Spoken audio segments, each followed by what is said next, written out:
अहिल्यानगर जिल्ह्यातील पोलीस विभागात मोठे फेरबदल। एलसीबीच्या पोलीस निरीक्षकपदी संतोष मुटकुळे, शेवगावला मोहन बोरसे।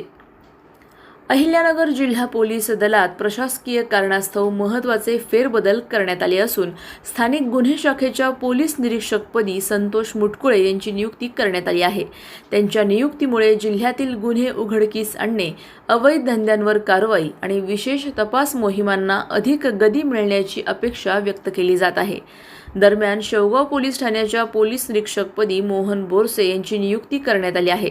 अनुभवी अधिकारी म्हणून ओळख असलेल्या बोरसे यांच्याकडे कायदा व सुव्यवस्था राखण्याबरोबरच गुन्हेगारीवर प्रभावी नियंत्रण ठेवण्याची जबाबदारी सोपवण्यात आली आहे।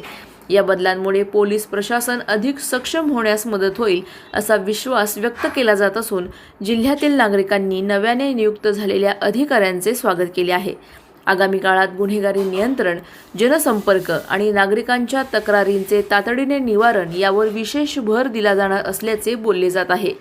पोलीस विभागातील या बदलांमुळे जिल्ह्यातील कायदा व सुव्यवस्था अधिक बळकट होण्याची अपेक्षा व्यक्त होत आहे। अधिक माहितीसाठी स्टार इंडिया 1 न्यूज पाहत रहा। चॅनलला सबस्क्राइब करा आणि अशाच अपडेट्ससाठी बेल आयकॉन दाबा।